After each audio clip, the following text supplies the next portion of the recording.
أشهد أن لا إله إلا الله وأشهد أن محمدا رسول الله أشهد أن لا أن لا إله إله إلا الله إلا الله وأشهد وأشهد أن أن محمدا محمدا رسول الله. Dulu itu orang di Inggris, pemain Inggris, itu kalau mau sholat susah, mau puasa susah. Terus mereka ingin minta hak puasa kalau musim puasa. Tapi menjadi mudah di luar dugaan. Manchester City dibeli Sulaiman Al-Fahim. Ya sudah, mau apa coba manajernya yang punya muslim. Nah, larang sholat tak pecat. Kan? Ya akhirnya ya malah ada masjid. Pelatihnya kalau ada yang puasa, gitu, monggo dari akan mau apa coba. Segampang itu kalau Allah.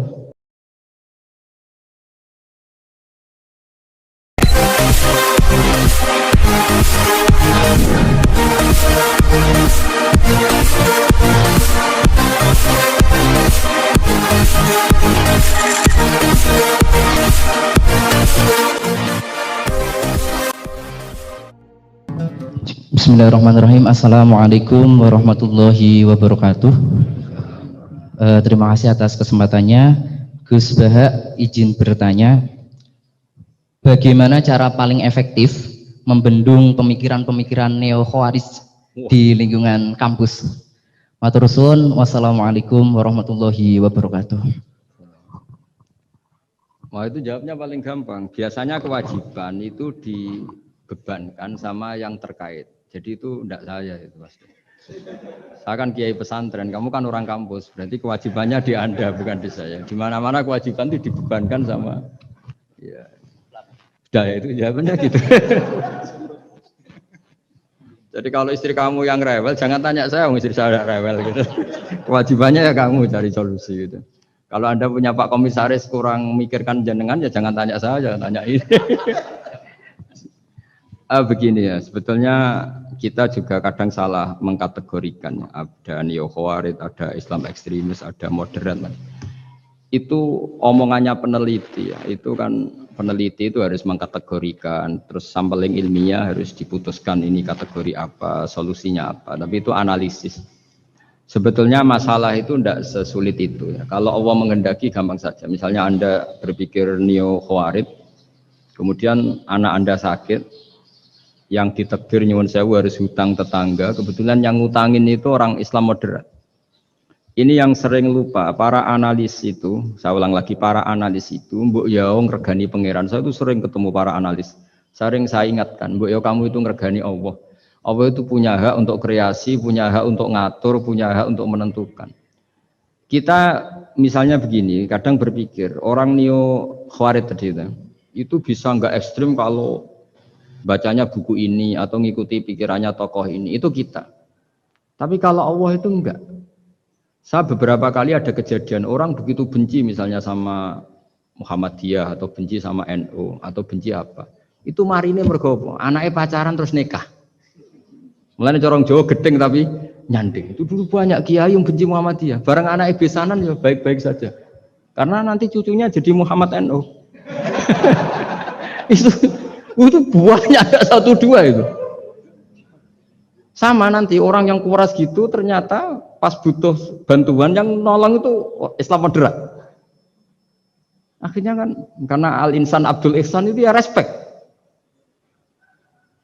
Jadi, nah tapi kita sebagai analis ngiranya kalau pikiran itu dilawan pikiran, tidak mesti juga. Jadi manusia itu segampang itu. Dulu yang namanya Abi Sufyan itu bencinya sama Nabi, Masya Allah juga sebaliknya. Tapi ketika Ummi Habibah jadi istrinya Nabi, itu kebencian yang penggemar Abi Sufyan dan Nabi cair. Begitu juga Juwairiyah. Makanya ketika ada konflik besar antara kelompok-kelompok itu, karena mereka sebagian sudah jadi istrinya Nabi itu, mereka bilang Asharu Rasulullah SAW. Jadi konflik yang se-ekstrem itu selesainya pakai besanan. Ashar itu besanan. Mau tukaran gimana? Mau benci Muhammadiyah gimana? Cucunya sekarang sudah Muhammad NU. Yang NU juga cucunya sekarang. Ya sudah. Akhirnya ya baik-baik saja. Jadi tidak udah ada solusinya. Kalau Allah sudah menghendaki nanti gampang saja. Sama jangan tanya. Lah kapan itu Gus? Yang sadar Tuhan kamu tanya ya, tanya sama Allah. Jawabannya wallahu a'lam. Tapi saya mohon para analis ya, jangan corong Jawa aja ngilani pangeran. Tuhan itu diberi hak untuk menyelesaikan karena banyak yang di luar dugaan. Wahsy itu menjadi mukmin justru setelah membunuh Hamzah. Khalid bin Walid menjadi mukmin justru setelah menang di perang Uhud. Tapi kalau Allah menghendaki segampang itu. Yaitu ketika Khalid bin Walid menang di perang Uhud karena sahabat melanggar perintah Nabi harus tetap di atas gunung sementara mereka melanggar turun ke gunung. Itu Khalid bin Walid itu, wah Muhammad itu luar biasa. Anak buahnya melanggar saja dikasih sanksi, apalagi kita. Ini berarti orang yang sangat diperhatikan oleh Tuhannya. Terus dia cara berpikir begitu. Akhirnya masuk Islam. Banyak orang masuk Islam itu malah pas menyembah Tuhannya, Tuhan berhala. Itu ada orang Arab, zaman Arab dulu. Pas mau nyembah berhalanya, pas ada luwak kencing di kepala berhala itu.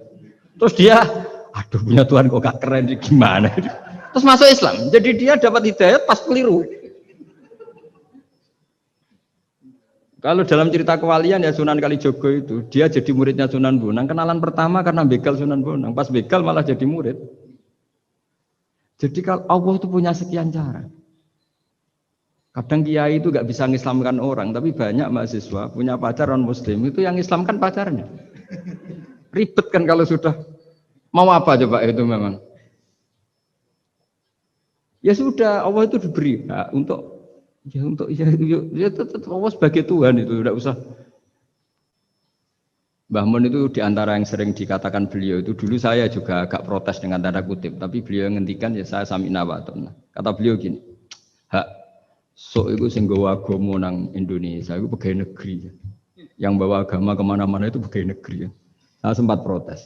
Lah santri bah, mau santri karuan mau santri. Tapi setelah saya jadi kiai, ya bebas. Setelah saya jadi kiai ini kan sudah jadi kiai betul, sudah jadi kiai betul. Tanpa SK kan tadi kiai. Kalau komisaris pakai SK, kalau kiai itu nggak usah SK. Setelah saya jadi kiai itu sering ada tamu dokter, ada tamu tentara, ada tamu pegawai-pegawai negeri. Itu bilang, saya ini dokter. Karena saya dokter.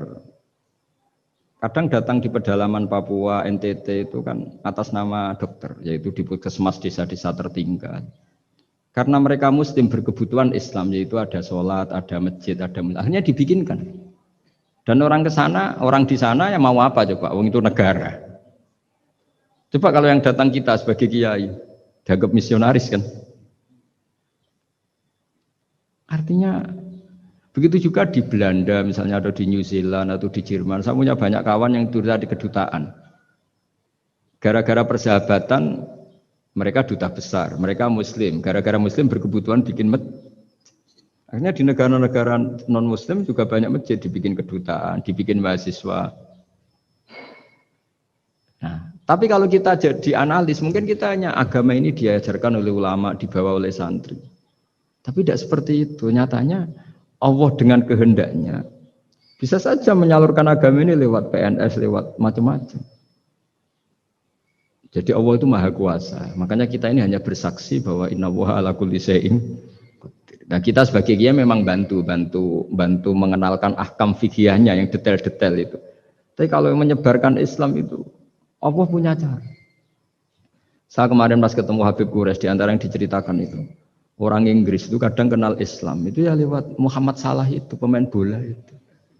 Karena mereka tidak ingin ngamati kiai, yang ingin diamati pemain bola. Itu pertama. Itu orang Prancis itu tidak benci Islam itu gara-gara Zainuddin Yazid Zidane itu. Zizou itu loh. Itu namanya Zainuddin Yazid. Yazid Zainuddin kena bahasa Prancis jadi Zinedine Zidane. Itu dulu imigran dari Aljazair itu dibenci sama orang Prancis. Tapi setelah yang membawa Prancis juara itu adalah seorang Zidane. Itu terus mereka agak benci Islam karena yang membawa kebanggaan Prancis juara dunia. Apalagi kalau nggak salah pas itu ada 3 pemain Muslim Prancis. Orang ngira orang Prancis tidak benci Islam kan nunggu toleransi beragama lewat buku-buku toleran. Ternyata enggak karena pemain bola aja Pak. Kalau mau menghendaki sampai jurnal-jurnal di Prancis setelah juara dunia siapa bisa membenci orang Aljazair? Mereka harga kita, mereka martabat kita. Padahal dulu pandang sebelah. Dulu itu orang di Inggris, pemain Inggris, itu kalau mau sholat susah, mau puasa susah. Terus mereka ingin minta hak puasa kalau musim puasa. Tapi menjadi mudah di luar dugaan. Manchester City dibeli Sulaiman Al-Fahim. Ya sudah, mau apa coba manajernya yang punya muslim. Nah, larang sholat tak pecat. Kan? Ya akhirnya ya malah ada masjid. Pelatihnya kalau ada yang puasa, gitu, monggo dari akan mau apa coba. Segampang itu kalau Allah mengubah dunia. Makanya disebut ya muhawwilal ahwal hawil ahwalana ila ahsanil hal. Ya muqallibal qulub sabbit qalbi ala dinik. Ya udah, pokoknya semua itu ya kita ikhtiar tapi tetap yakin Allah yang punya cara. Dalam sejarah yang terkenal Islam masuk Indonesia itu tidak lewat ustadz, lewat pedagang. Versi ya sejarah yang terkenal meskipun banyak versi.